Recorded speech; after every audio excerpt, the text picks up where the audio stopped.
colaborador va a estar a cargo de el control del tiempo, el uso de la palabra, y él nos va a dar todas las indicaciones, así que a todos de nuevo, muchas gracias por estar. Nicolás, te cedo el mando y me silencio. Perfecto, profe. Buenas tardes, ¿cómo están? Espero comportarme como un muy buen anfitrión. Para comenzar la jornada del día de la fecha, tengo un pequeño video del doctor Ángel Correa, quien es autor del sitio web mariteniano, que me gustaría compartirles con ustedes. Un segundo, por favor.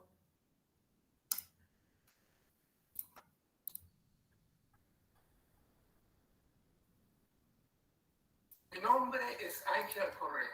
Soy abogado chileno, residente en los Estados Unidos desde hace muchos años. Mi mayor credencial.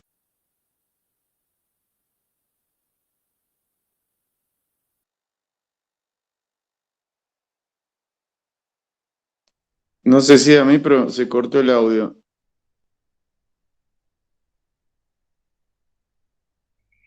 Nicolás, se ha cortado el audio. ¿Qué se puede hacer? Sí, se perdió el audio.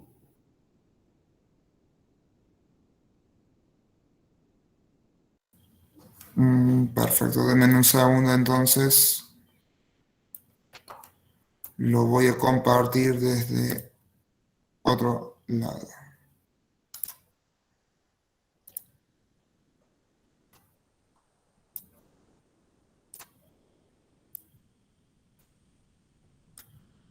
Mi nombre es Ángel Correa. Soy abogado chileno, residente en los Estados Unidos. ¿Se escucha bien? Sí, pero con un eco. Mi mayor credencial como mariteniano Se ha roto el es ser el micrófono, Carlos, debe estar autor y entrando por ahí. editor del sitio web Jacques Maritain, filósofo cristiano. En corto, jacquesmaritain.com, sitio que ha llegado a ser el más completo en idioma español sobre la presentación de su vida, de sus obras y de sus discípulos. En esta oportunidad me dirijo a los participantes en el coloquio Democracia y Verdad, organizado por el Instituto Argentino Jacques Maritain, a quienes envío el saludo más cordial, saludo que hago extensivo también a mis queridos amigos argentinos, los doctores Carlos Daniel Laza, Gonzalo Fernández y Julio Plaza, y sus distinguidas esposas.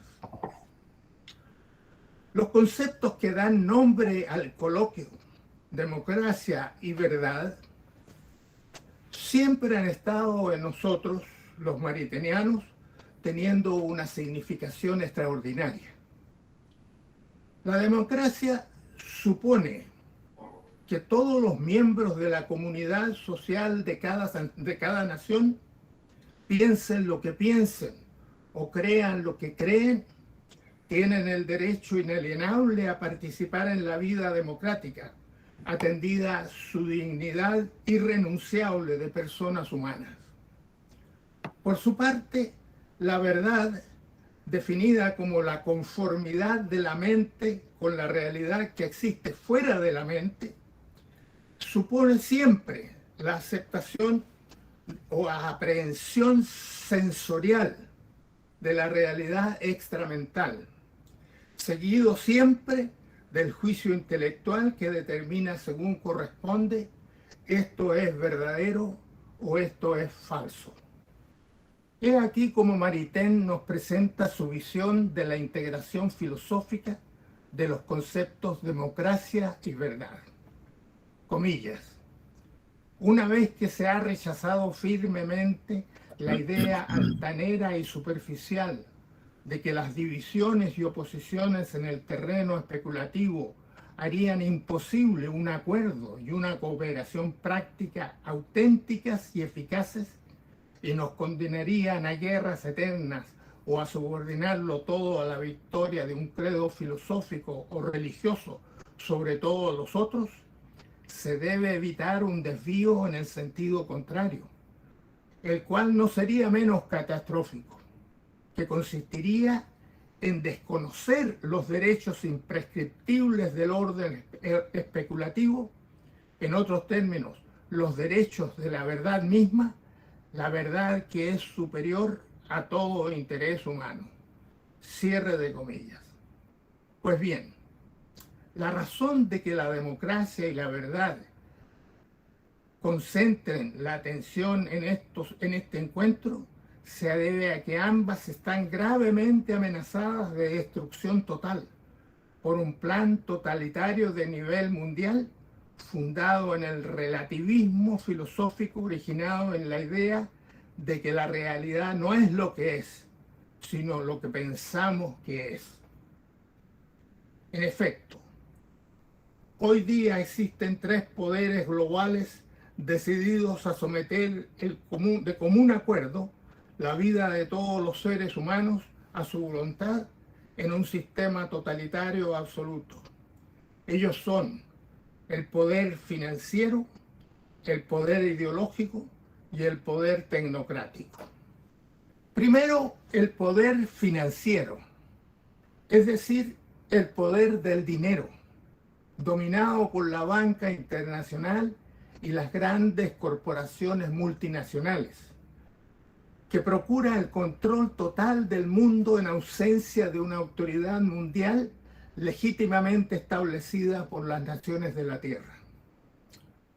Lo más notable es que, a diferencia del pasado, este capítulo global funciona en estrecha alianza con China comunista de Mao Zedong, algo no muy auspicioso para la democracia.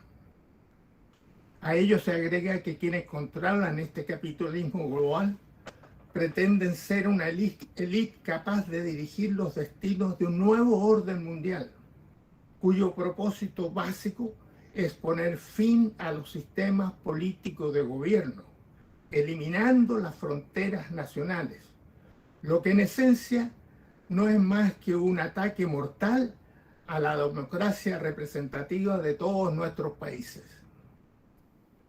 Segundo, paralelamente se ha desarrollado un poder ideológico global encabezado por las Naciones Unidas, cuya característica es la fragmentación de las ideas, a fin de considerarlas no en su conjunto, sino separadamente. Es así como la ONU ha dado lugar a numerosas ideologías puntuales, a las que les atribuye un carácter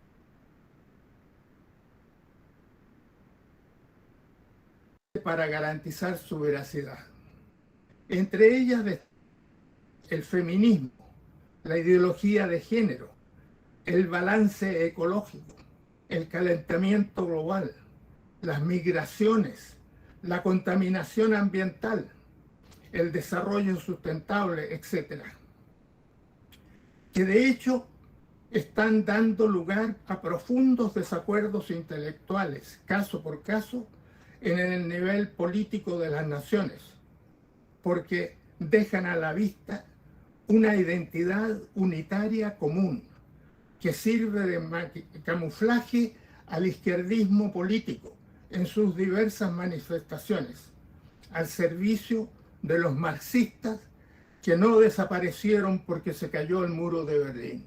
Tercero, por último, el desarrollo tecnológico en las áreas de la comunicación y de la información se ha transformado en un poder tecnocrático global, controlado por los tecnócratas, a cargo de las grandes corporaciones multinacionales en esas áreas: Apple, Samsung, Microsoft, Google, Sony, etcétera, etcétera.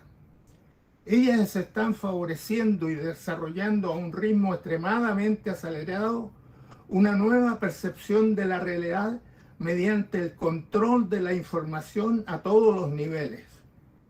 Y precisamente para efectos de ese tipo de control, colaboran hoy en el desarrollo de esa maravilla tecnológica que es el celular.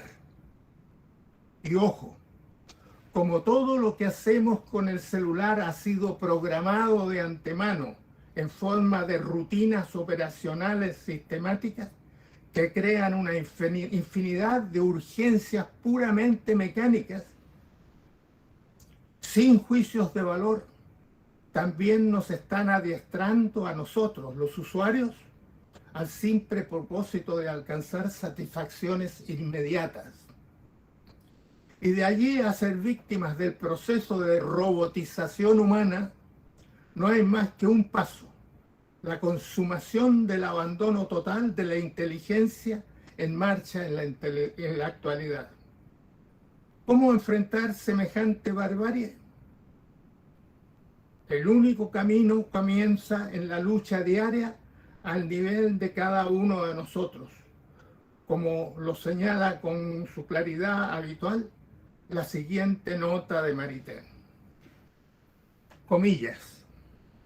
Podría suceder que en nombre del acuerdo que se ha de realizar en el plano de los principios prácticos de la acción fuéramos tentados a descuidar u olvidar nuestras convicciones doctrinarias, porque están en oposición entre sí, o de atenuar, disimular o disfrazar su oposición, haciendo que el sí y el no se reconciliaran, mintiendo a lo que es por la linda cara de la fraternidad humana. Eso no sería solamente echar a los perros la verdad, sino también echar a los perros la dignidad humana y nuestra suprema razón de ser. Cuanto más fraternizamos en el orden de los principios prácticos y de la acción que hay que llevar adelante en común, más deberemos endurecer las aristas de las convicciones que nos enfrentan unos con otros, en el orden especulativo y en el plano de la verdad, que es la que debe ser servida ante todo. Cierre de comillas. Muchas gracias por la atención que me han prestado.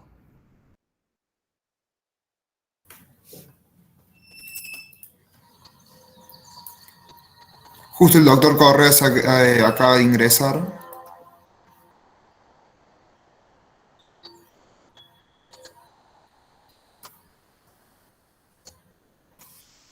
Perfecto, termina.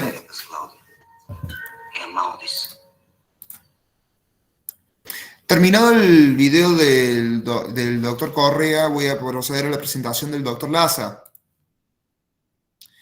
El doctor Laza es doctor en Filosofía de la Universidad Católica, docente de Filosofía Ética del Derecho en la Universidad Nacional de Villa María y de la Universidad Nacional Católica de Córdoba y la Universidad Católica de Salta. Es también profesor del doctorado de Pedagogía, investigador independiente del Consejo Nacional de Investigaciones Científicas y Técnicas de la Argentina, integrante del Comité Científico de Revistas de Filosofía del país y del extranjero. Doctor Laza, le cedo el micrófono. Bueno, muchísimas gracias. Gracias por la invitación y ha sido un doble honor que me haya precedido en el uso de la palabra el querido doctor Ángel Correa y estar con estos dos amigos a los que aprecio mucho, que son Roberto Bosca y María Laura. Así que realmente por eso digo un doble honor para mí esta tarde compartir con personas tan prestigiosas y a las que aprecio muchísimo. Miren, estamos ante dos términos que están puestos en relación, que son democracia y verdad. Yo voy a referirme más a uno de ellos y voy a dar por supuestos principios metafísicos que no voy a tratar acá como es uno de los términos, cuál es el tema de la verdad. Cuando nosotros hablamos, me voy a centrar en el término democracia, cuando hablamos de democracia, ¿de qué democracia estamos hablando? Y entiendo que estamos hablando de la democracia representativa, de aquella democracia que en Occidente sigue los lineamientos de Hans Kelsen. Este último, en su obra titulada Esencia y Valor de la Democracia, define la democracia en estos términos. Cito: la democracia es la idea de una forma de Estado o de sociedad en la que la voluntad colectiva, o más exactamente, el orden social, resulta engendrado por los sujetos a él, esto es, por el pueblo. Te voy a permitir aclarar qué se entiende por pueblo, ¿no? porque Kelsen, siguiendo la línea de Hobbes, destruye esta idea, aniquilan la idea de pueblo. En sentido ciceroniano estoy diciendo, de Equivitate Dei San Agustín. Continúo con el texto. Democracia significa identidad de dirigentes y dirigidos, del sujeto y objeto del poder del Estado y gobierno del pueblo por el pueblo. Termino la cita. Pregunto, ¿qué debe entenderse por pueblo? Acá Kelsen ataca directamente esa idea de pueblo de Cicerón, de Agustino, una idea clásica, que dice que no es un sujeto metafísico, no es una realidad metafísica, sino es una realidad creada jurídicamente. Por eso dice explícitamente, ¿qué se debe entender por pueblo? Y cito, es la unidad de ordenación jurídica del Estado, reguladora de la conducta de los hombres sujetos a ellas. Ahora bien, ¿quién otorga entonces una voluntad colectiva a ese Estado, una unidad de acción, un telos, un fin? ¿Quién se lo otorga? Los partidos políticos. Por eso serán necesarios los partidos políticos para Hans Kelsen. Dice, cito nuevamente a Kelsen en esa obra, Esencia y Valor de la Democracia. Dice Kelsen, reúnen a los afines en ideas con objeto de garantizarles una influencia eficaz en la marcha de la vida pública. Los partidos son órganos de formación de una determinada voluntad política, de la voluntad estatal. Porque antes de esto no existe una voluntad política, porque tiene una antropología individualista Kelsen, ¿no? Como lo tenía Hobbes. ¿Y quién es entonces el que le otorga esa voluntad política? El Parlamento, en cuanto creador de leyes, le otorga una finalidad a los individuos que integran ese Estado. Y señala Kelsen, cito, solo con esta independencia del Parlamento frente al pueblo nace el Parlamento moderno. La ficción, repito, la ficción de la representación ha sido instituida para legalizar el parlamentarismo bajo el aspecto de la soberanía del pueblo. Sin embargo, esta patente ficción, destinada a ocultar la verdadera y esencial restricción que experimenta el principio de libertad por el parlamentarismo, ha facilitado a los adversarios el argumento de que la democracia se funda en un daño manifiesto. Y casi al final de su escrito, vincula a la visión metafísico-absolutista que dice él con la autocracia y a la democracia con el relativismo crítico. Y acá venimos del primer cuestionador que borra uno de los términos de acá, que es el tema de la verdad. Quedaría solo la democracia. Es más, no podría existir una democracia asegurando a la vez la verdad. Solo un relativista puede ser democrático. Cito a Kelsen.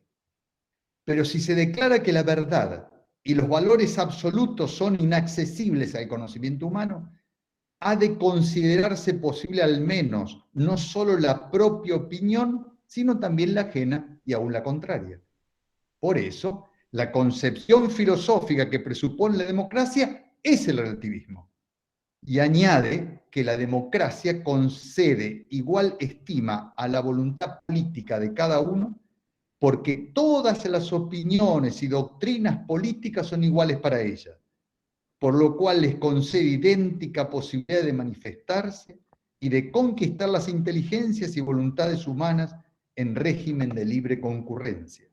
Tal es la razón del carácter democrático del procedimiento dialéctico de la discusión con el que funcionan los parlamentos y las asambleas populares.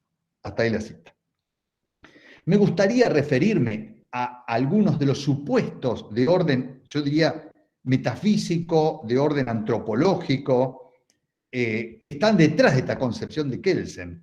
Me refiero a esa concepción equívoca del ser, una visión rapsódica de lo real, una antropología individualista y un ideal máximo del hombre, poniéndolo en la libertad el ideal máximo. Pero no tengo tiempo, no me permite el tiempo explazarme sobre estas cuestiones. Simplemente quiero decir que contra la tesis kelseniana se erige la tesis de un gran jurista alemán, Böckenförde, que señala que la democracia se asienta, esta democracia representativa, se asienta sobre tres valores, valores formales, pero valores al fin, que nuestro autor Beckenferde determina que son, por un lado, la libertad, la autonomía individual, por otro lado, la igualdad ante la ley de todos los ciudadanos, y en tercer lugar, la igualdad en la participación política, esta idea de alternancia en el gobierno. Claro está, señala Beckenferde, que estos valores formales no otorgan contenido a la democracia, que la fija el Parlamento en una discusión completamente abierta, completamente abierta. Entonces, tendría razón Kelsen. La democracia estaría una aliada del relativismo en contra de la afirmación de la verdad y que para ser democráticos necesariamente hay que ser relativistas. El mismo Beckenferde, en un ensayo del año 1967 titulado La formación del Estado como proceso de secularización, señala que el Estado moderno se ha constituido, por un lado, por la acumulación del uso de la fuerza, pero por otro lado, por una separación del poder religioso, esa línea secularista. Sin embargo, el autor, casi al final del texto, de este libro, que no es un libro tan extenso, es un libro más bien pequeño, dice, señala esa famosa frase citada por Benedicto XVI, que refiere que el Estado liberal o la democracia representativa moderna vive de presupuestos que no puede garantizar. Estos presupuestos no son de orden político precisamente, sino de orden religioso, metafísico, antropológico y de orden ético. ¿De dónde procede la importancia de la individualidad sino la noción de persona? A ver, los griegos no conocieron la noción de persona porque para Aristóteles, para el pensamiento clásico, lo que se hablaba es la especie, no el individuo. La noción de persona marca la dignidad de la individualidad. Esto es de origen netamente cristiano. Y así se elaboró en sede teológica el concepto de persona. ¿De dónde si no viene esto de la mano de Kant? ¿De dónde procede la dignidad de la persona humana? Que Kant la ponía en la autonomía, sino del ser imago Dei. ¿De dónde su autodominio, su libre albedrío? Todos estos principios son verdades. La libertad es una verdad. Pensar una democracia sin verdad es desterrar del hombre la primacía de la razón y poner en su lugar a la voluntad. El apetito racional se convertiría en simple apetito y este último quedaría privado de toda guía. La única norma de las acciones sería el puro querer, el puro deseo. ¿Cómo se justificarían en este mundo los deseos inacabables que, como nos enseñó Platón, son infinitos? En ese caso, en las sociedades democráticas, reinaría un derecho fundado en la pura fuerza, y con ello se destruirían, entre otras cosas, aquellos tres valores sobre los que descansa la democracia representativa, señalados por Beckenferde. Recuerdo, a propósito de esto, el texto del año 1991 del profesor de filosofía que participó en la Secretaría de Estado de Estados Unidos de Norteamérica, Francis Fukuyama, donde señala que el gran peligro, uno de los grandes peligros de la democracia representativa, está dado por el relativismo. Relativismo, dice Fukuyama, que se enseña en todas las universidades norteamericanas y de Occidente. Se inculca esta visión relativista a los alumnos. Y dice Fukuyama, en muy buena lógica, si todo es relativo, también estos valores formales o esta democracia representativa también lo es. Entonces, es serrucharse la rama en la que uno está sentado, negar este término que está unido a la democracia, que es el término verdad. Y como no podría ser de otra manera, voy a terminar esta participación con las dos citas, una de Jacques Maritain, que es del año 1967, un texto publicado por la Universidad de Princeton, y otro por Juan Pablo II, el Centesimus Annus. Allí refería Maritain lo siguiente, dice, que no es raro encontrar personas que piensan que no creer en ninguna verdad o el no adherir firmemente a ningún juicio como algo incuestionablemente verdadero en sí mismo, es una primera condición requerida de los ciudadanos democráticos para ser recíprocamente tolerantes y vivir en mutua paz. Que se me permita decir que esas personas son de hecho la gente más intolerante, ya que si acaso llegasen a creer en algo como siendo incólumemente verdadero, se sentirían compelidos por allí mismo a imponer por la fuerza y la coacción sus propias creencias a sus conciudadanos. El único remedio que han encontrado para desprenderse de su inveterada tendencia al fanatismo es el de separarse de la verdad. Pero este es un método suicida. Es una concepción suicida de la democracia. Una sociedad democrática que viva en el escepticismo universal no solo se condenará a sí misma a la muerte por inanición, sino que ella entraría en un proceso de autoaniquilación. Y esto porque ninguna sociedad democrática puede vivirse en una creencia práctica común en aquellas verdades que son la libertad, la justicia, la ley y los otros artículos de la democracia. Y porque la supuesta ley del escepticismo universal anularía cualquier creencia en estos valores como siendo objetiva e inalterablemente verdaderos. Hasta ahí la cita de Maritain. Y la otra cita con la cual termino es la de Juan Pablo II, el número 46 de Centésimos Anos, que simplemente lo recuerdo porque usted lo conoce mejor que yo. Y dice Juan Pablo II que si no existe una verdad última, la cual guía y orienta la acción política, entonces las ideas y las convicciones humanas pueden ser instrumentalizadas fácilmente para fines de poder. Una democracia sin valores se convierte con facilidad en un totalitarismo visible o encubierto, como demuestra la historia. Esta última frase del Papa nos pone, y lo de Maritain, nos cuestiona severamente ante una política donde reina un praxismo, a mi juicio, que es la mística de la acción por la acción, y no una acción dirigida por los trascendentales del ser, cuáles son la verdad, el bien y la belleza. Para mí en esto consiste la gran crisis de la política occidental.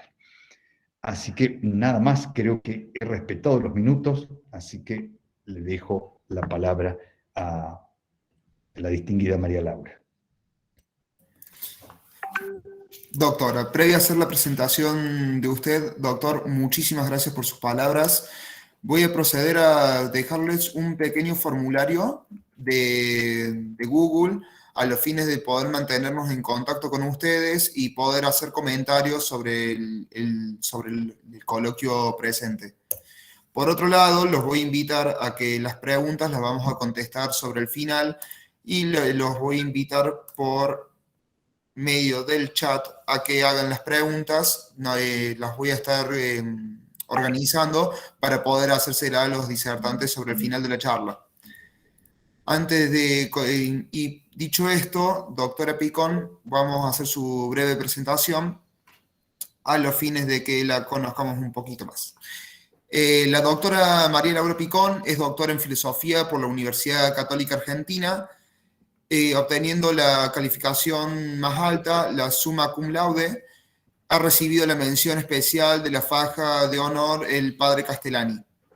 Profesora titular de la materia del ciclo humanista y de lógica y epistemología en la Facultad de Psicología de la Universidad Católica Argentina. Ha participado como miembro activo de la Sociedad Tomista Argentina en el Instituto Argentino Jacques Maritain, en la filial de Buenos Aires, y ha formado parte de equipos y proyectos de investigación propios del área. Actualmente es miembro colaborador del Instituto Internacional Jacques Maritain en Roma y corresponsal para Argentina y América del Sur en revistas Notes et Documents. Actualmente investiga los lazos que unieron a Jacques Maritain con la causa judía y su actuación en los albores del Concilio Vaticano II. Doctora, el micrófono es todo suyo. Muchísimas gracias. Bueno, muchísimas gracias por este espacio después de la maravillosa exposición del doctor Laza, espero estar a la altura. Y simplemente lo que me gustaría es invitarlos a reflexionar desde una perspectiva filosófico-lingüística, ¿no? Este binomio democracia-verdad sobre el cual pivotea este encuentro, ¿no? Este coloquio. Hace unas semanas leía un libro de un italiano, Gianrico Carofiglio, que caracterizaba a los tiempos actuales como afectados de una enfermedad denominada la infodemia. Una suerte de enfermedad cuyas raíces parecen, digamos, hundirse, ¿no?, en el analfabetismo funcional escolar y no escolar, ¿no?, del que nuestro país particularmente, ¿no?, tiene bastante experiencia. Y dicho mal, entre otras cosas, se apodera de las palabras, justamente, ¿no?, de esas voces que sirven para comunicar y transmitir ideas, y que son los instrumentos para decir la realidad. Voy a citar a Zagrebelsky, que decía: el número de palabras conocidas y usadas es directamente proporcional al grado de desarrollo de la democracia y de la igualdad de posibilidades. Me pareció maravillosa esta cita, porque esto significa algo así como que frente a las pocas palabras hay pocas ideas, hay poca posibilidad, hay poca democracia, mientras que la riqueza de palabras nos abre a una discusión rica, nos abre a una vida democrática plena, ¿no? Así como en 1984 Orwell hablaba de la neolengua, ¿no?, y decía, ¿no?, las pocas palabras nos dan la posibilidad de pensar poco. La democracia no es solo una forma de gobierno, sino que es una realidad cívica, una realidad en obra. Su vida, su alma, su legitimidad van más allá del momento del sufragio, de la votación, de la cuestión electoral, y se hace presente en el ámbito de la discusión, de la libre iniciativa, del conflicto entendido como la pluralidad entre estos sujetos libres e iguales, que no son menos importantes que obviamente las instituciones del consenso. Y la legitimidad de la democracia radica en su apropiación social de poderes y formación de un mundo común que institucionaliza, como dije hace un rato, ¿no?, este conflicto, su resolución en un marco de participación política colectiva, participación que incluye también, ¿no?, el propio proyecto de vida, pero que tiene que estar bañada, digamos, de un espíritu de diálogo, ¿no? Este sentido de la igualdad, esta apertura a la confrontación con lo diverso, esta responsabilidad dentro de la democracia de ser mayoría o de ser minoría, no se hacen al margen de la palabra. Y la idea de la íntima relación entre política y lenguaje, ¿no?, ya la podemos rastrear en Platón hace bastante más de 2000 años, ¿no?, cuando decía que cada régimen político, ¿no?, tenía su propia lengua, como si se tratase de seres vivos. Hay un lenguaje propio de la democracia, uno de la oligarquía, otro de la monarquía. Mientras pensaba en torno a este binomio, me acordaba de Wittgenstein, que decía que los límites de nuestro lenguaje significan los límites de nuestro mundo, ¿no? Y cuando pienso en el estado actual de la palabra, ya tan denostado, me preocupa puntualmente, ¿no?, casi una preocupación realmente muy profunda, la pérdida de capacidad que tiene la palabra hoy por hoy para referirse a las cosas. Esta preocupante pérdida de adherencia de las palabras a las ideas y a las cosas, que en el fondo ataca el nodo vital, ¿no?, como decía la cita anterior, y proporciona ese grado de desarrollo o de subdesarrollo, podríamos decir, o poco desarrollo de la democracia y de la igualdad de posibilidades. En otra obra que también me gusta mucho de Orwell, que es La política y la lengua inglesa, él se manifestaba contra el vacío del lenguaje, contra la banalización de la lengua. ¿Y por qué se manifestaba contra esto? Porque parte de esta patología, de esta infodemia, ¿no?, es la conversión del lenguaje en una ideología dominante, en un proceso que utiliza la palabra para manipular previo vaciamiento de referibilidad con los hechos. Y así no hablamos lo que vivimos, sino que vivimos lo que hablamos. Y cuando la palabra no es expresión del pensamiento y de la realidad, es como una suerte de arsénico que se ingiere poco a poco, ¿no? Y su toxicidad es letal. La usurpación y el robo de palabras es un fenómeno lento, es un fenómeno progresivo, recurrente. Cambiar significados, cancelarlos o simplemente olvidarlos es la premisa necesaria para volver el diálogo un monólogo, y esto atenta contra la verdad misma de las cosas. La pregunta que es insoslayable es si este daño perpetrado a la palabra y en consecuencia al significado y por lo tanto a la realidad a la que refiere y obviamente al destinatario, está ocasionado por pura ignorancia o con malicia, ¿no? Acá hay una cuestión ética. Lamentablemente, muchos de los políticos de nuestras democracias devenidas populismos asumen este lenguaje irracional, tendiente a oscurecer diferencias, infantilizando al público con metáforas como el fútbol, como el espectáculo, apelando a la emotividad sin crítica, obviamente todo amplificado, ¿no? Y legitimado por la inmediatez de las redes sociales. Y esta información que nos llega empaquetada y ordenada, y de acuerdo a coordenadas, ¿no? Que uno a veces puede intuir, destruye la verdad también acerca de la realidad de la polis. Esta proliferación de fenómenos se presenta como un humo favorable para la legitimación de los regímenes totalitarios, algo que muy bien marcaba el doctor Laza. En este sentido, muchas veces nos encontramos con esta idea de que afirmar una verdad que se refiere a una realidad es algo peligroso y es inaceptable en el ámbito público porque en el fondo remite a cuestiones no negociables. Y esto sería sinónimo de totalitarismo. En definitiva, una democracia tendiente a organizar nuestra convivencia como si no existiesen fake news, ni discursos inmorales o incorrectos, o cualquier regulación, ¿no? Que trate de identificarlos, es un atentado contra la misma esencia de la democracia. La democracia, en su valencia de forma de vida, digamos, asume el conflicto entre libres e iguales y exige ser amiga de la verdad. Las formas totalitarias no. Las democracias, a veces nominales, ¿no? Hoy son un régimen hostil a la verdad. El sistema democrático hoy es el que puede discutir el proceso por el cual se arriba a decisiones y para ello se requiere de libertad, pero no de una libertad de pensamiento, de investigación expresados gracias a la palabra, como vehículo de información y de conocimiento, sino que se trata de otra cosa. Más bien se parece un poco a lo que decía Umberto Eco en El fascismo eterno, ¿no? Y voy a citar: dado que ninguna cantidad de seres humanos puede poseer una voluntad común, el líder pretende ser su intérprete. Habiendo perdido su poder de delegación, los ciudadanos no actúan, solo son llamados pars pro toto para desempeñar el papel del pueblo. El pueblo es pues solo una ficción teatral, dice Eco.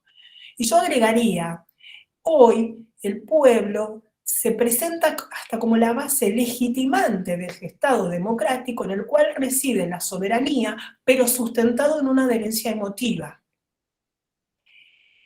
Hannah Arendt observó muy claramente, ¿no?, que el súbdito ideal de cualquier régimen totalitario no era ni el nazi ni el comunista convencido, sino el individuo que no distinguía entre realidad y ficción, entre verdad y falsedad. La atención a las palabras debería formar parte de la ética democrática, puesto que son siempre los regímenes autoritarios los que imponen lenguaje con fines de control o con fines de propaganda, ¿no? Y una civilización evolucionada debería tener un gobierno no solo que respete a sus ciudadanos, sino que también esté llamado a utilizar palabras claras, coherentes, que refieran a la realidad. In lingua veritas. No se trata, como dice vátimo, ¿sí?, de despedirnos de la realidad para realizar la democracia, muy por el contrario. Y personalmente creo que este binomio indisoluble que hay entre verdad y democracia, donde si se atenta contra uno estamos atentando contra el otro indefectiblemente, solamente puede ser rescatado si tenemos presente lo que para mí es el sitio obligado para reflexionar el poder de la palabra en el ámbito de lo democrático, que es el comienzo del Evangelio de San Juan. En el principio era el Logos. Muchas gracias. Muchas gracias por sus palabras, doctora.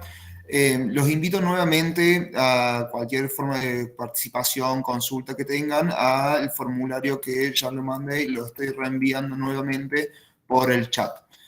Bien, terminado la doctora, muy linda disertación, vamos a darle lugar al doctor Bosca. El doctor Bosca es doctor en Derecho por la Universidad de Buenos Aires. Es emérito de la Universidad Austral, cuya facultad de Derecho fue decano, miembro de diversas instituciones académicas como el Consejo Argentino para la Libertad Religiosa, el Instituto de Filosofía Política de la Academia Nacional de Ciencias Morales y Políticas y la Junta de Historia Eclesiástica Argentina. Ha publicado varios libros y numerosos artículos en diarios y revistas especializadas del país y del extranjero. Doctor, le hago una consulta. ¿Le gustaría que arranquemos con el video que tengo?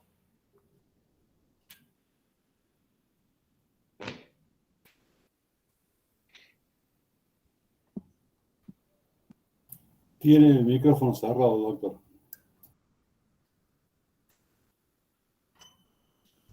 Ahora sí, ¿no? Nicolás, pone el video. Sí. Perfecto.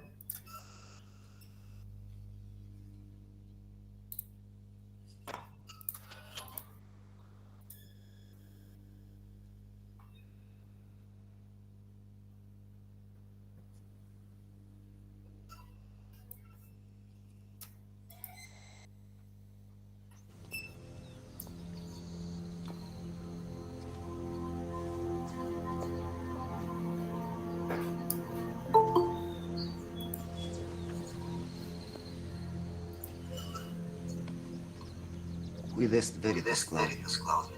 Em maudis. Em cognoscis quando dicitur. Ita, audio. Numet tu? Quomodo.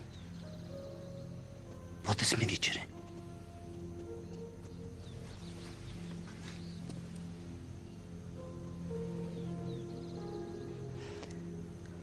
Si non vis veritatem audire, nemo tibi dicere potest. Veritas. Vis meam veritatem cognoscere, Claudia. Rebelliones opprimebam in ac statione remota 11 annos. Si hunc non condemnado, ciu Caiafam, seditionem initiaturum esse. Si ita condemnado, discipuli eius initiapunt, uter libet sanguis effunditor. Cesar me monuit, Claudia. Vis monuit. Vice proxima. Ipse iuravit sanguis erit meus, eces mea veritas.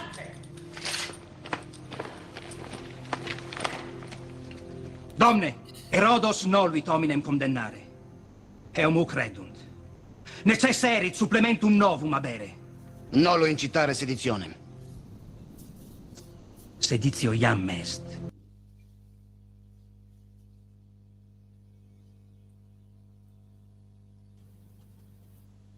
Doctor, la palabra es suya. ¿Se escucha, verdad? Se lo escucha bajo. Si puede acercar el micrófono. ¿Ahora está mejor? Ahora está mejor, sí. Muchas gracias. Sí, un saludo a todos. Bueno, Ricardo, a María Laura, a Carlos, a todos.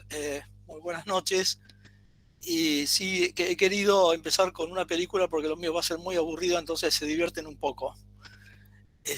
Entonces, yo quería presentar este fragmento porque me parece muy adecuado a la hora de preguntarnos por la relación entre verdad y política.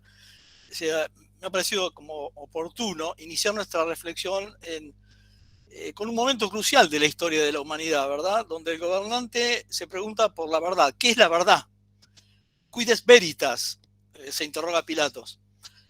El representante del emperador parece querer responder a ese imperativo de la conciencia por el que todo ser humano tiende naturalmente a buscarla y una vez encontrada abrazarla, ¿no? Sin embargo, enseguida se ve que no está dispuesto a elaborar ese proceso hasta sus últimas consecuencias. La verdad reclama coherencia en quien la encuentra.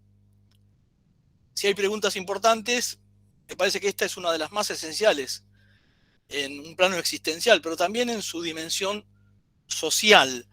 Hemos asistido a la representación del momento en el que quien tiene en sus manos una instancia decisiva, en este caso de la historia de la salvación, debe discernir sobre la verdad. En esta escena extraída de la película, como ustedes ya se habrán dado cuenta, de Passion, la producción de Mel Gibson, que seguramente casi todos deben haber visto, concretamente el procurador de Judea le formula la pregunta fundamental a su esposa Claudia Prócula. La tradición la presenta como la mujer virtuosa, e incluso algunas iglesias orientales la consideran una santa. Cuando Pilatos le pregunta qué es la verdad, ella le advierte sobre la naturaleza de la decisión que ha de tomar y le aconseja prudentemente, recuerdan ustedes, no te mezcles con la sangre de este justo. Lo cierto es que Pilatos, que también dirige esa misma pregunta a Jesucristo, sin querer tampoco escuchar la respuesta, quedó consagrado en la historia como el prototipo del gobernante pusilánime, pragmático e indiferente, pero en todo caso ha pasado a ser considerado como alguien que en definitiva, por una conveniencia política, una razón de Estado o lo que sea, no se compromete con la verdad. E incluso el gesto de lavarse las manos ha sido incorporado al lenguaje cotidiano hasta el día de hoy, como una actitud de desresponsabilizarse o mantenerse prescindente de una situación. Me parece que aunque han transcurrido más de 2000 años, esta escena evangélica muestra una actitud muy propia de la vida pública de nuestro tiempo. Y por eso he querido ir a buscarla en la historia. De este modo, Pilatos parece representar el paradigma del gobernante posmoderno. La cultura posmoderna importa la ruptura de la unidad de los trascendentales, lo dijo Carlos recién, bien, verdad y belleza.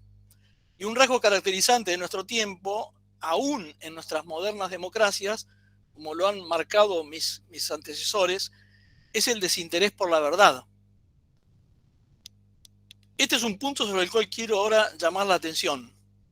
Estamos viviendo en una cultura, lo sabemos esto muy bien todos, no hace falta repetirlo, de un signo claramente individualista, o si se prefiere subjetivista, que ha alumbrado un concepto de verdad adecuado a su matriz ideológica, que es la verdad subjetiva. Por lo tanto, una cultura relativista en la que por diversos motivos se ha esmerilado, lo explicó muy bien María Laura recién, el concepto objetivo de verdad, con todas sus consecuencias. La palabra puede establecer vínculos, puede construir relaciones humanas o puede deteriorarlas y destruirlas. Y puede destruirlas porque puede disolver la confianza, que es la argamasa que une las partes, esas partes sobre la cual se construye un edificio, el edificio de la convivencia social. La mentira tiene una dimensión social y pública que ha adquirido un volumen mucho más amplio al compás de la construcción de la sociedad mediática. Ya lo decía el doctor Correa. Esto fue advertido primero por los autoritarismos del siglo pasado. Las democracias, desde luego, no son los autoritarismos, aunque han tomado algunas de sus formas. El resultado es que existe una distorsión entre el continente y el contenido, de modo que la etiqueta no responde a su realidad interior. Los sistemas políticos de matriz liberal reciclaron así ciertas políticas públicas de esos regímenes al compás de la conformación de la sociedad mediática. De esta manera, algunos estilos autoritarios perviven bajo las modernas formas democráticas en la vida social. Las redes sociales exhiben también la última expresión de esta nueva realidad con toda su crudeza. Me parece significativo que algunos elementos de la distopía de George Orwell, que recién mencionara María Laura, me refiero a su célebre novela 1984, se encuentran extrañamente presentes en nuestras sociedades y hasta parecen incluso potenciados por el sistema digital. En ese sentido, creo que Orwell fue mucho más allá de una crítica al comunismo o al fascismo, sino a condiciones humanas que pueden aparecer en cualquier sistema y en cualquier periodo histórico. Me permito recordarles a ustedes el Ministerio del Pensamiento de la novela de Orwell, que aparece actualizado en nuestros días en el pensamiento único, por el cual se declaran excluidas algunas formas de pensar que rehúsan plegarse al discurso unanimista. Por ejemplo, la ideología del género, ya referida antes, o piensen ustedes en la cancelación de las personas, ¿no? No es el único ejemplo si recordamos una institución asombrosamente similar en el propio nombre, Ministerio del Pensamiento, lo llamaba Orwell, ¿no? También promovida desde el poder mediante la inquietante Secretaría de Coordinación Estratégica del Pensamiento Nacional.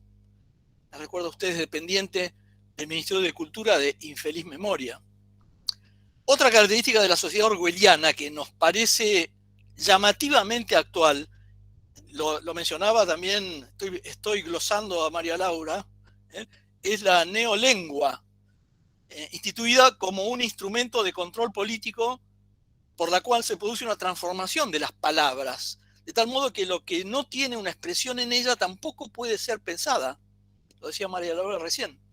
Las palabras son un instrumento por el cual el ser humano ejercita su facultad de pensar.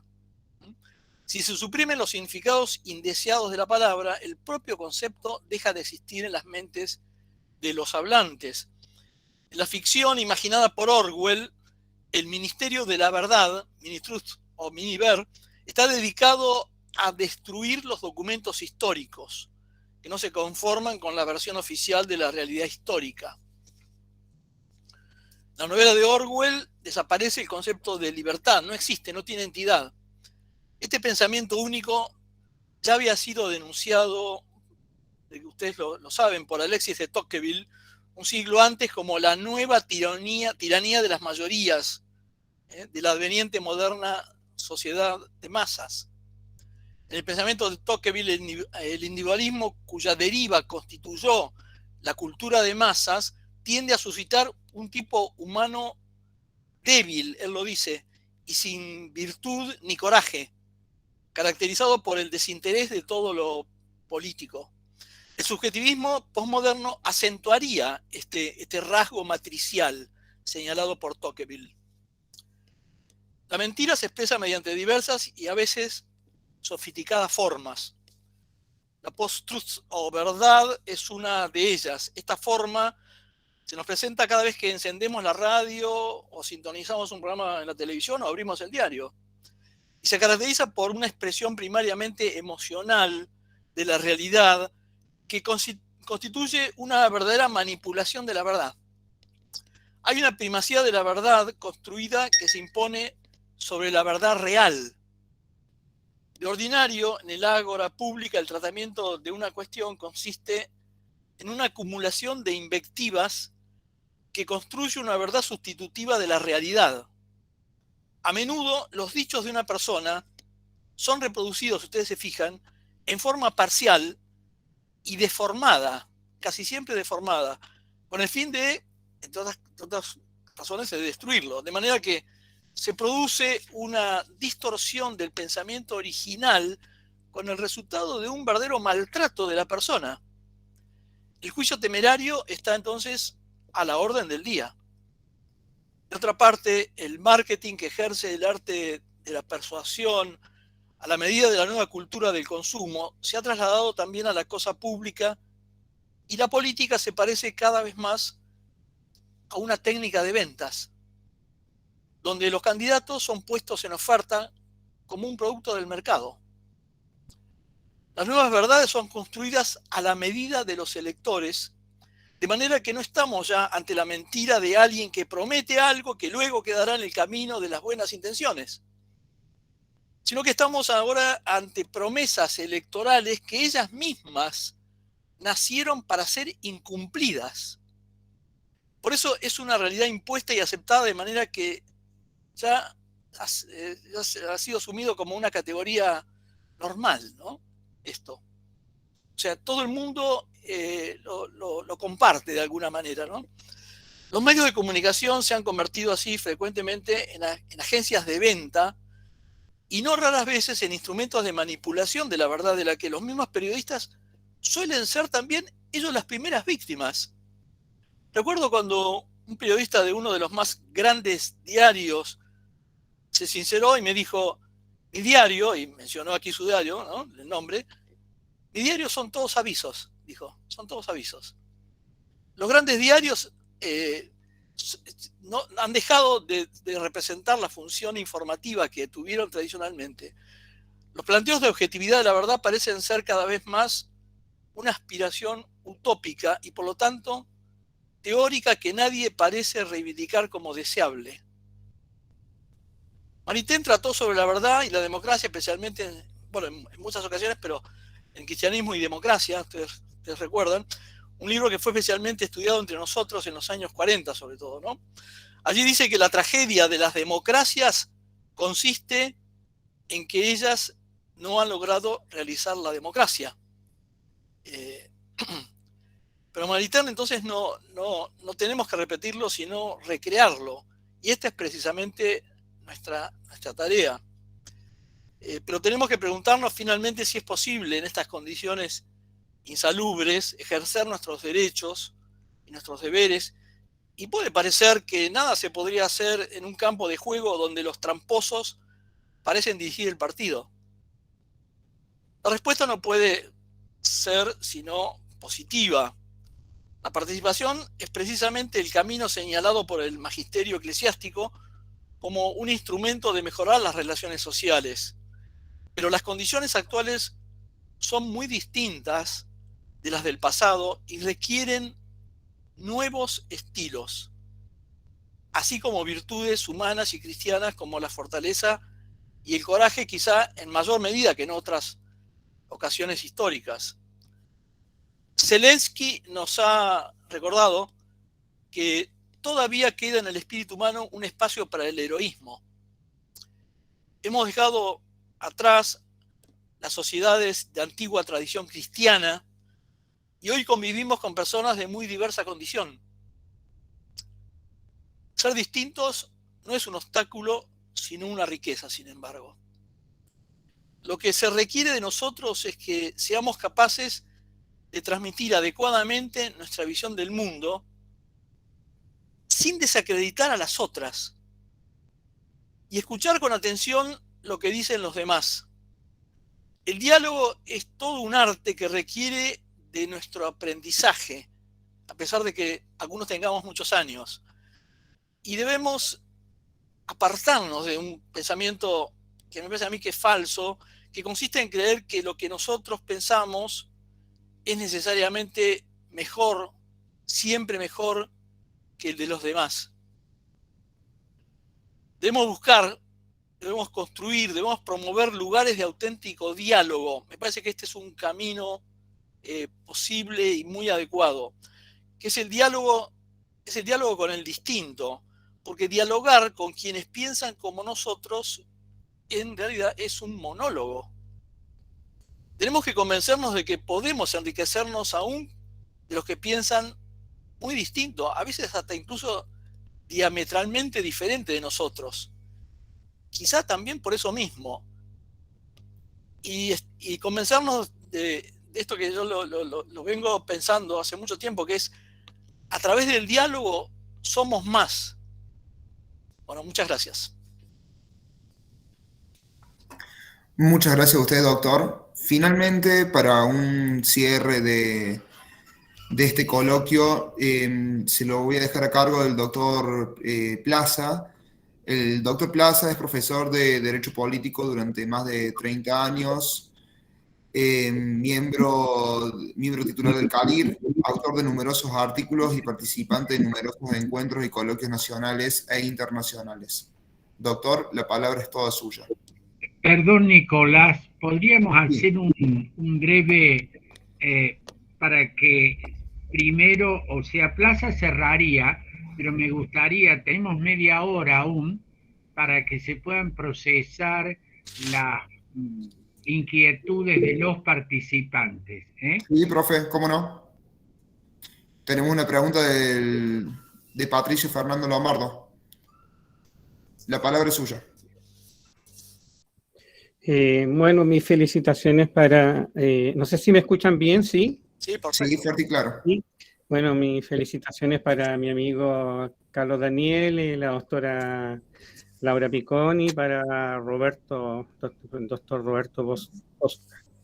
Tengo dos preguntas, una para la profesora Picón. ¿Quiénes son los unos y quiénes son los otros? Siempre hablamos de los unos y de los otros. ¿Quién es el otro? Y, doctora, me recuerdo de la hermosa parábola del buen samaritano, ¿no es cierto? En la que el Papa Fratelli Tutti, haciendo homenaje a Francisco, ¿no es cierto? A San Francisco habla de este otro, ¿eh? De este que está allí botado en el camino y que los que pertenecen a su mismo pueblo no lo reconocen. Y sí lo reconoce un otro. Entonces, ¿quiénes son los unos y los otros? A Carlos Daniel, Carlos, me gustaría preguntarte, en Tomás de Aquino, tú sabes bastante bien que dialogaba con árabes y con judíos, ¿no es cierto? De hecho, Aristóteles lo llama el filósofo, y a Averroes lo llama el comentador, ¿no es cierto? Y recordemos que en esa época eran personajes paganos, ¿no es cierto? Aristóteles entró en el siglo XIII, me recuerdo, muy difícil a las universidades medievales, ¿ya? Y Santo Tomás de Aquino tuvo que pagar un costo para aquello, ¿no es cierto? Ciertas denuncias que eran injustas. Entonces, también en la idea, Carlos, con mucho respeto, el tema del diálogo, cómo ahí se encuentra el diálogo, ¿eh? Que es bien importante. Y finalmente, para no molestarnos mucho, Roberto, ¿puedo decirte Roberto? Sí, por supuesto, Patricio. Roberto, el tema del diálogo y el tema del encuentro, ¿eh? En un tomismo y reconociendo que Jean Maritain es un discípulo de Tomás de Aquino, y Jean Maritain fue uno de los importantes precursores de la Declaración de los Derechos Humanos, ¿no es cierto? Y trabajó mucho en esto, pero también del Concilio Vaticano II. Entonces, el tema del diálogo, ese es un tema que me llamó la atención, que es interesante. Eso para los tres, y muchas gracias por escuchar mis preguntas y sus excelentes exposiciones. Muchas gracias. Doctores, ¿les gustaría contestar las preguntas en orden o en el orden de disertación? Como prefieran. Bueno, doctora, usted prendió primero el micrófono. Porque hablé, perdí. La palabra es suya. Bueno, Patricio, te contesto muy personalmente. Cuando a mí me preguntan quién es el otro, o quién es uno y quién es el otro, para mí la respuesta es la de Levinas. El otro es el que de alguna manera con su rostro me obliga y me dice no matarás. Ese es el otro. Me parece que en el momento donde entendemos a ese otro de ese modo, ¿no? Estamos entendiendo al prójimo y estamos entendiendo esto que de alguna manera es lo que falta, ¿no? Esta idea del diálogo, esta idea del encuentro desde la pluralidad, desde la diversidad, como decía Roberto, pero no por eso desde el relativismo o desde la falta de análisis crítico, ¿no? Que a veces esto se malentiende, ¿no? Y esto, te diría, se malentiende en términos también levinasianos. Entender la tolerancia como la aceptación de cualquier cosa, como aquel que todo lo soporta, soportamos cualquier cosa. No tolerar no es soportar cualquier cosa. Entonces me parece que desde esa mirada, para mí se concibe al otro, al uno, al yo, o al tú, o como les guste. No sé si te... Gracias, Laura. No, por favor. Muchas gracias.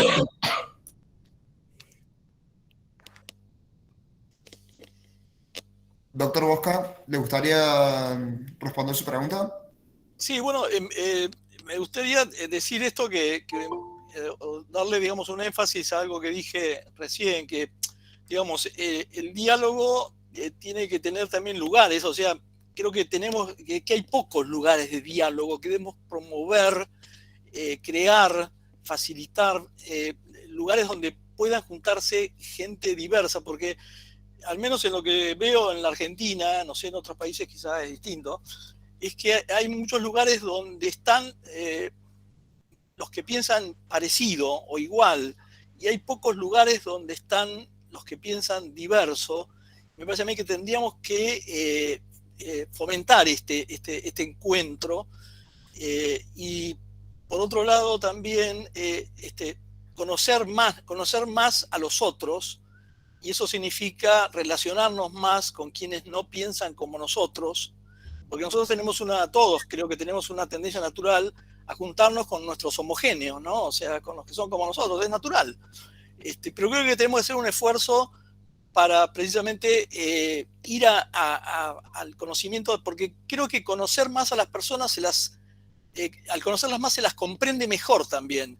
Creo que muchas cosas se podrían evitar si conociéramos mejor a los otros y los otros nos conocieran mejor a nosotros también. Y sí, bueno, por supuesto que coincido con María Laura que no podemos terminar, ¿no es cierto?, en un sincretismo, ¿no?, donde todo sea lo mismo. Y eso, si nosotros tenemos clara nuestra identidad, creo que podemos expresarlo bien. Y finalmente, diría algo muy importante que lo veo también diariamente, que es que tenemos una gran dificultad en general estoy hablando, ¿no?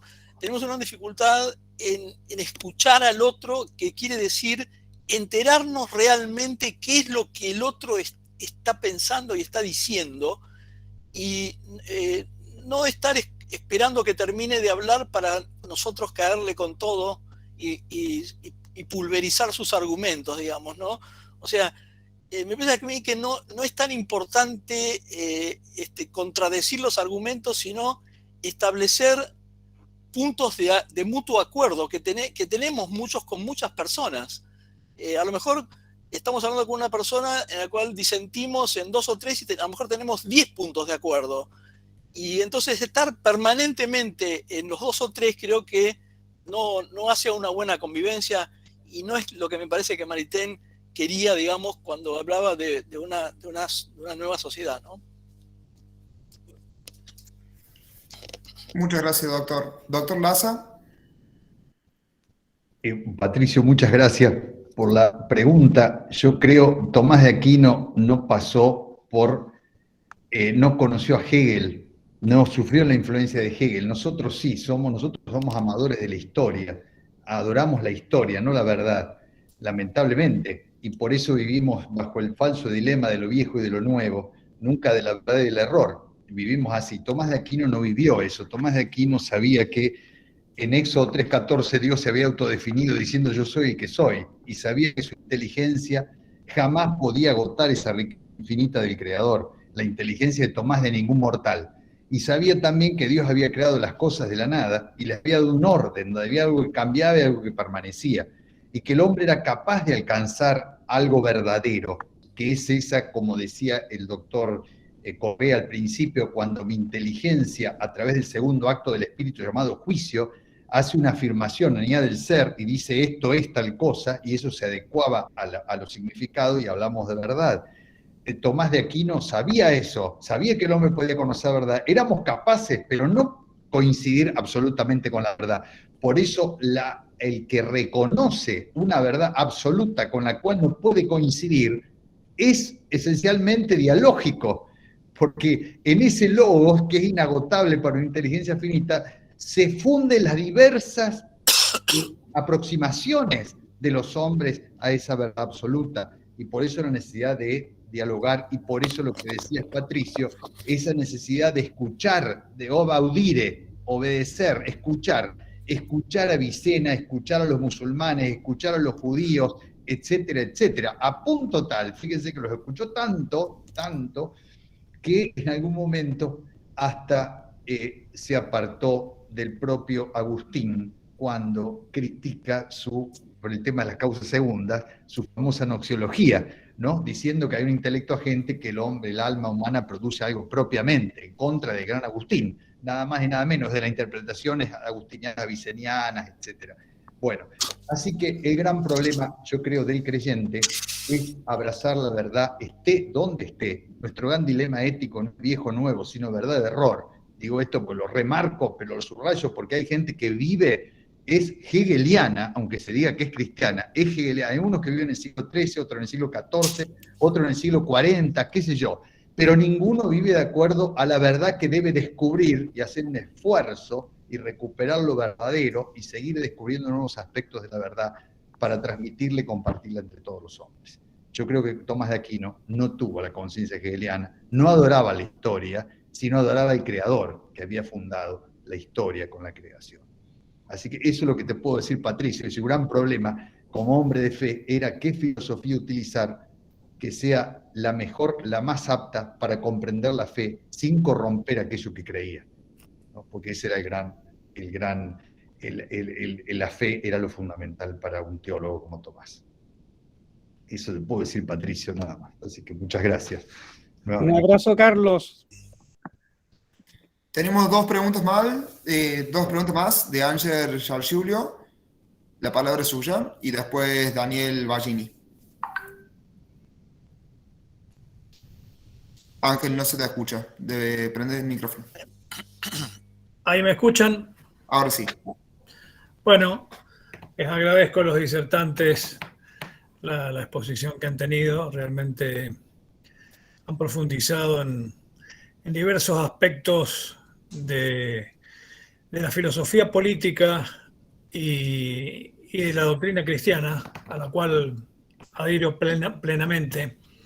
Soy cristiano practicante, cristiano ortodoxo, y bueno, mi formación es diversa. Soy médico neurólogo, soy economista, soy biotecnólogo, soy diplomado superior en economía política y bueno, militante en todas las causas que realmente nuestro Señor nos pone en nuestro camino. Entre muchas otras cosas, la defensa de la vida, la defensa de la dignidad humana, etc. Yo obviamente soy en gran medida hijo de las ciencias duras, así que me van a perdonar mi pragmatismo.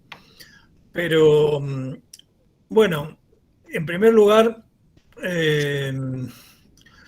quizá no acompañe yo de la misma manera este júbilo por la democracia que actualmente se tiene como una forma de realización política del hombre actual. Se puede retroceder también. Yo creo firmemente en que la soberanía, en que el poder, como decía San Pedro Damiano en el siglo XIII, potestas es in populus assumo data domino, el poder viene de Dios pero reside en el pueblo.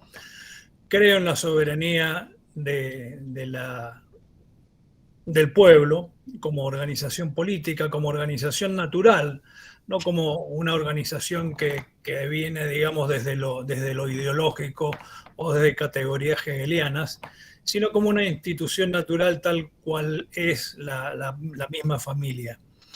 Entonces, en esta potestad que tiene todo pueblo, en base a su cultura, a su idioma, a su religión, a sus creencias, cada pueblo tiene derecho a darse a sí mismo la forma de gobierno que le parezca más conveniente. No necesariamente la democracia como la soñó Alexis de Tocqueville o como la soñaron los jacobinos en la Revolución Francesa es la mejor forma de realización, aunque esto me convierta en políticamente incorrecto. Sí, realmente trato y trataré de servir a la verdad, al bien y a la belleza que devienen y se manifiestan en esta tierra como como manifestaciones de nuestro creador, ¿no es cierto? Pero bueno, más allá de no compartir quizá en la totalidad, digamos, en un 100%, que este tipo de democracias son de alguna manera la manera más lograda de realización política del ser humano en sociedad, yo creo que cabe una pregunta: ¿por qué las democracias representativas han fracasado y han generado estados fallidos actualmente en la modernidad en todo el planeta? En todo el planeta las democracias representativas han generado estados fallidos, y lo vemos por el caos que hay actualmente y que vive y que, digamos, genera enorme zozobra en la humanidad. Digamos, yo creo que esto obedece a que hay raíces absolutamente distintas en lo que fue la democracia antigua, la democracia ateniense, que tenía un sentido pragmático del gobierno de la polis, que inclusive tenían una metodología absolutamente diversa a la nuestra. Era una democracia selectiva que instrumentaba inclusive una máquina que se llamaba el cleroterión, que era la máquina del sorteo, en la cual los candidatos eran seleccionados y no elegidos, digamos, mediante partidos políticos o propuestas electoralistas, sino que eran seleccionados por el mismo pueblo y obviamente controlados por la asamblea de una manera rigurosa, ¿sí? Muy al contrario, en esto no creo que necesariamente avancemos. De repente el advenimiento del idealismo filosófico y hoy la posverdad hace que las mismas sociedades generen formas absolutamente aberrantes de democracia que no cumplen realmente con el fin primordial, que es atender al bien común. Yo creo que hay que atender a la diversidad, pero nunca negando la verdad, y esto se logra a través de la caridad y a través de un sentido pragmático de la política, en el que no cabe la ideología. Yo me pregunto hoy qué rol cumplen los partidos políticos, amén de ser empresas, digamos, que compran y venden poder y que son subsidiadas por intereses económicos o sectoriales. Sí, creo que hoy el término democracia y democracia representativa, este término en sí mismo está devastado, y que tenemos que avanzar a formas verdaderamente reales de democracia participativa. Ya tenemos antecedentes no solo de Atenas, sino de Suiza. Ángel, perdón la interrupción, pero por cuestiones de tiempo, si podrías cerrar la consulta. Cerrando, yo creo que más allá de lo discursivo, que ha sido muy valioso y muy enriquecedor, creo que hay que avanzar en una reforma de las democracias occidentales, para que realmente el pueblo como tal, como organización natural, como lo es la familia, tenga control sobre los gobernantes y no se transformen estas democracias en oligarquías que se controlan a sí mismas y que no sirven a los intereses del bien común, y menos a los intereses trascendentales, a los fines trascendentales a los que aspira el hombre, que es la verdad, el bien y la belleza. Eso, simplemente un enfoque pragmático, digamos, como médico que soy, al enorme aporte, digamos, intelectivo, ¿no es cierto?, de los disertantes. Bien, muchísimas gracias por el aporte. Daniel Bacini tenía una consulta. Sí, voy a tratar de ser breve por el tema del tiempo, pero en realidad yo tomé algunas notas de las ponencias y bueno, algunas cuestiones me dejaron haciendo ruido cuando se plantea la verdad como la percepción de la realidad fuera de la mente, y había una frase que decía que la única verdad era la realidad. En ese punto, cuando uno plantea que hay poderes que limitan esa posición de toma, yo soy estudiante de Derecho del profe del Barco, no soy ni doctor ni abogado todavía.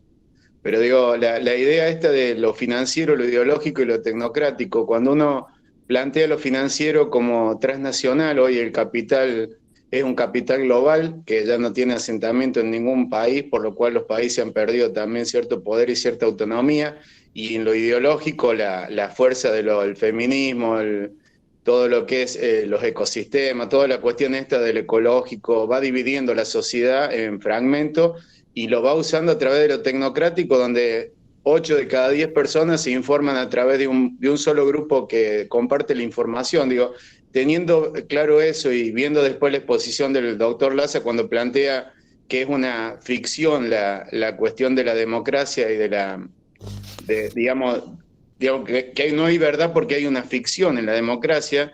Digo, cuando uno ve los ideales estos de libertad e igualdad, bueno, aparecen los ideales franceses, ¿no? Libertad, igualdad y fraternidad. Y después se plantea la verdad que demanda coherencia para quien la encuentra. Ahora, la pregunta en esto, y más cuando todos escuchamos para responder y no para entender, digamos, la pregunta en esto es, ¿quién define cuál es la verdad? ¿O cómo sabemos cuando llegamos a la verdad? Digamos, me parece a lo mejor una pregunta medio existencial y muy abarcativa, pero que después de toda esta ponencia hace como mucho ruido, ¿no? ¿Cuál es la verdad? ¿Quién la define? Si es una mirada parcial de la realidad, si digamos, es un fragmento de la realidad que yo veo, y la realidad que yo veo me muestran un pedacito, no tengo todo acceso a esa realidad. ¿Cómo defino cuál es la verdad? ¿Cómo saber cuándo se llegó? ¿Y cómo tener coherencia en ese llegar si no sé cuándo estoy ahí? Primero, que antes de terminar, quiero agradecerle al profe por la invitación y felicitar la ponencia porque este es un espacio de diálogo y me parece extremadamente importante para formarnos y poder intercambiar ideas, y agradezco el respeto de todos en este espacio, ¿no?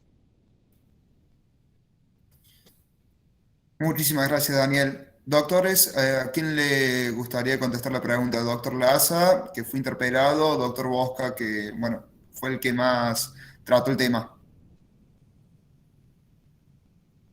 Con problemas, pero lo único que le voy a decir, en primer lugar, cuando hablo de verdad, estoy hablando en dos sentidos de verdad, ¿no? Para mí son complementarios. El sentido de aletheia, como mostración del ser desde sí mismo, y otro es el de adecuatio, que señaló el doctor Correa, que fue elaborado por Isaac Ben Salomón israelí, ya en el siglo XI después de Cristo, que no se oponen, porque si no hay una manifestación del ser, si el ser no fuese inteligible, no se manifiesta de sí mismo, yo jamás podría convenir con él, ¿no es cierto?, adecuar mi inteligencia a él. Ahora, usted plantea el tema de la seguridad, ¿no? ¿Cómo yo estoy seguro si estoy entre la verdad? Una discusión compleja a punto tal de que Agustín, usted recuerde, decía que tenía que haber una intervención directamente de Dios. O sea, Dios me iluminaba, me mostraba. A ver, esto es discutido en el pensamiento agustiniano, porque si bien dice que Dios ilumina, no dice cómo ilumina, qué tipo de iluminación ejerce, en cuanto al contenido conceptual o en cuanto a la verdad del juicio. Gilson, en su famosa introducción al teoría de San Agustín, dice acerca de la verdad del juicio, ilumina directamente Dios. Y Dios me aseguraría que eso que veo verdadero, eso que juzgo verdadero, lo es. Tomás de Aquino no necesitaría eso porque hay una causa segunda, que es la abstracción, el proceso abstractivo, ¿no es cierto? O sea, hay un intelecto agente que realiza el acto de conocimiento propiamente el alma. Habla de las causas segundas, cosa que Agustín no ponía énfasis en eso. Ahora, Daniel, ¿eso significa de que yo aprehenda algo del ser, de la realidad y lo llame verdadero, a abrazar la verdad total? No, porque hay una imposibilidad metafísica. No puede una inteligencia finita, cual es la del hombre, coincidir con una realidad infinita, cual es la de Dios. Es imposible metafísicamente. Ahora, eso, a ver, perdónenme, la mujer no se van a ofender, pero digo, a ver, un varón es potente. Yo puedo ser potente estando con una mujer, con 700 no puedo simultáneamente, es imposible, pero tengo potencia, soy capaz de verdad, de alguna verdad, pero soy capaz de la verdad absoluta, ciertamente que no, pero sí de verdades que orientan mi existencia, orientan mi vida, que son fundamentales para mi existir. a nivel existencial, como usted dijo, Daniel, ¿no es cierto?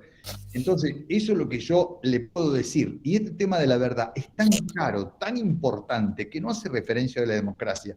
Fíjese el vaciamiento de las universidades, porque la universidad era un cuerpo de maestro y discípulo, un cuerpo de maestro y discípulo que buscaban la verdad.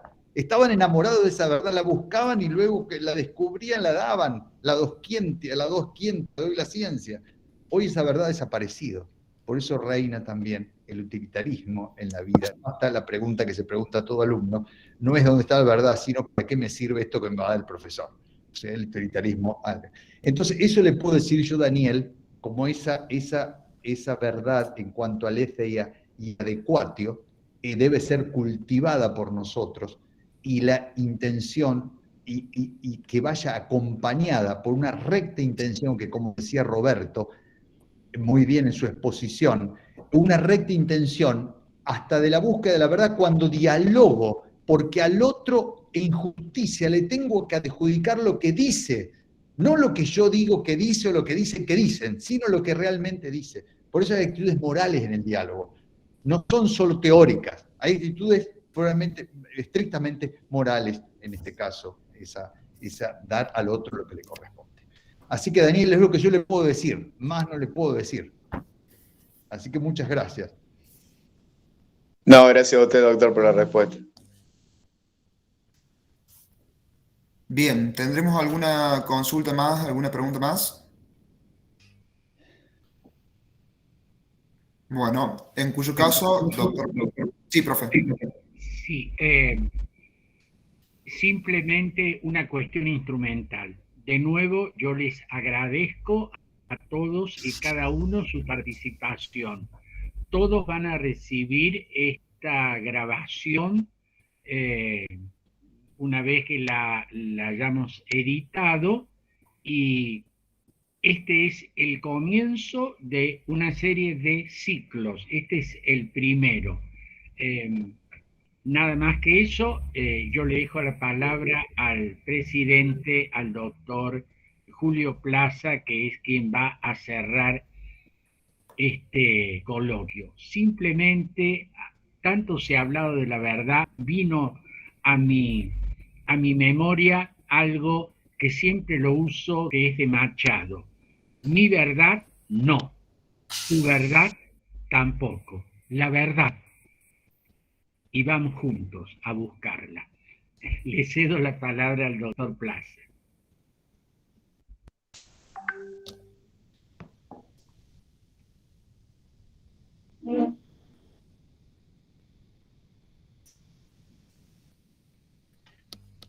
Muchas gracias. Un gran abrazo a todos. Roberto, querido. Gracias. Laura, querida. Ángel, querido amigo. A todos, a todos. Y mi profunda gratitud a Ricardo por este sensacional esfuerzo y a los amigos que colaboran en la parte técnica. Tenemos 5 minutos, 6. ¿Todavía? Sí, doctor. Bien, muchas gracias. Para enfocar el problema y cerrar rápidamente este interesantísimo coloquio, diría que la democracia significa dos cosas, claro. Por un lado, la creación de un espacio muy amplio, un ámbito de libertad para las personas cuyo límite y correlato necesario es la vigencia de una conducta moral derivada de una cierta cosmovisión, sin la cual la democracia no es posible, y de un determinado código ético de procedimientos y de conductas sin las cuales tampoco es posible. La ausencia de estos supuestos, el debilitamiento y la extinción de una regla moral fundada sobre creencias y valores amenaza con anonadar a la sociedad, a poco que la misma deba enfrentarse con algún desafío verdaderamente serio importante, vital. Y ese desafío está presente hoy de una manera multiforme, pero miremos algunas de las formas. Por un lado, la necesidad de la democracia de extenderse en el espacio, en los demás sistemas extrapolíticos de la sociedad. Y la, hasta hoy, por lo menos, insoslayable cohabitación que tiene con sistemas económicos que para perdurar necesitan exactamente lo contrario. Esa situación que comienza a cobrar perfiles dramáticos cuando el crecimiento económico se vuelve lo único importante, lo único predominante, y lo material lo decisivo. Por otra parte, tenemos el problema de la confrontación con los autoritarismos, que requiere una actitud colectiva militante capaz de sacrificar nuestros niveles de bienestar y nuestros intereses inmediatos en aras de la defensa y expansión de la democracia en el mundo. La ausencia de ese espíritu hace que la democracia se transforme en una plantita de invernadero destinada a sucumbir más tarde o más temprano, sumergida por la agresividad de sus adversarios. Y un estilo de vida como el que vemos predominar, que tiene por eje la maximización del placer sensorial, cuya expresión económica es la sociedad. Una actitud espiritual de escepticismo, indiferentismo y relativismo que anega la vida intelectual, se transfiere al mundo político y termina paralizando toda auténtica capacidad de reacción colectiva dictada por criterios que vayan más allá de un inmediatismo riguroso. Me trae al recuerdo la pregunta de Roberto cuando señala la actitud del funcionario romano. Por algo la historia lo ha creado el calificativo de herodiano, cuando dice cuál es la verdad. Da la impresión que en nuestra sociedad la inmensa mayoría de nosotros considera la verdad como una señora mayor muy elegante y distinguida, pero con la cual ya nadie quiere salir. Ahora bien, en las democracias latinoamericanas, que están relativamente recientemente renacidas, a costa de arduos esfuerzos, se encuentran sometidas a una transferencia constante de elementos culturales provenientes de realidades culturales distintas que vienen algunas de las naciones centrales. Es así que el alma desarmada, el alma debilitada de las democracias occidentales se refleja con sus efectos deleterios sobre la convicción, la fuerza interior, la capacidad de creer y de sacrificarse de las élites culturales, sociales y políticas llamadas a conducir el proceso de consolidación y crecimiento de estas nuestras democracias tan frágiles. Si entre nosotros el imperativo moral, aquello que es verdad y aquello que no lo es, aquello a lo que hay derecho y aquello a lo que no lo hay, se reemplaza por la mera comunicación, a veces prepotente por lo abrumadora.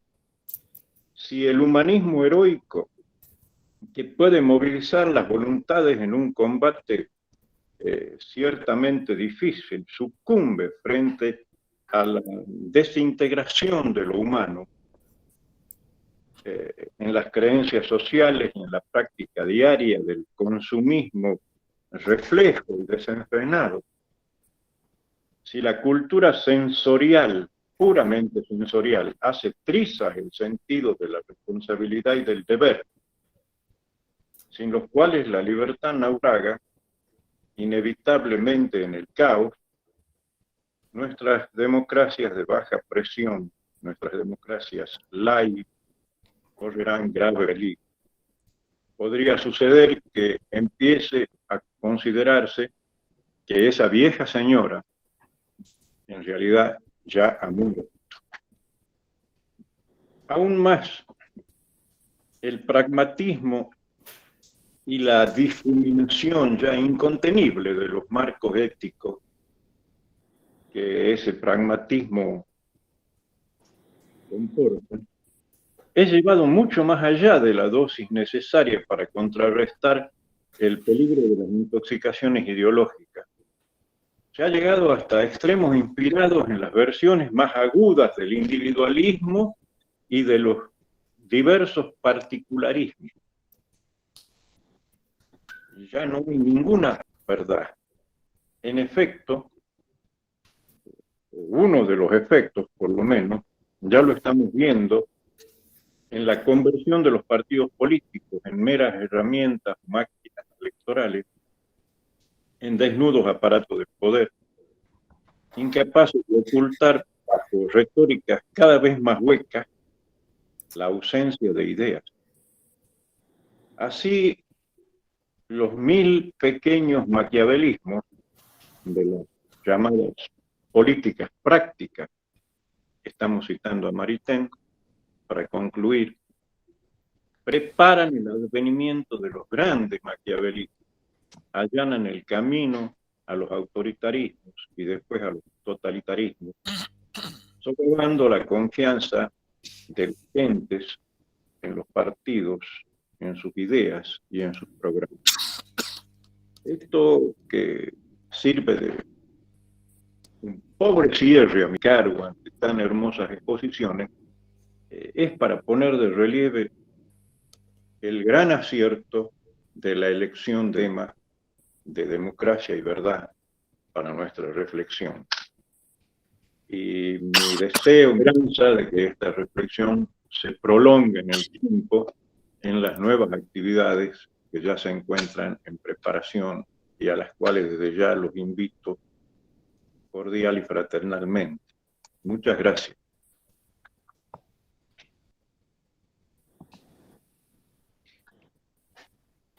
Muchísimas gracias a usted, doctor. Profe El Barco. Muchísimas gracias. No tengo nada más que agradecer de nuevo a todos y cada uno. En la persona de Nicolás, nuestro joven colaborador, en el que hemos depositado todo el peso de la coordinación. Muchas gracias, Nicolás. Muchas gracias. No, por favor, profe. Muchas gracias por la invitación. Y muchas gracias por presentes. Muy bien. Muchas gracias a todos. Les recuerdo y les hago la última invitación a que completen el formulario de asistencia para poder enviarles la charla que ha sido grabada.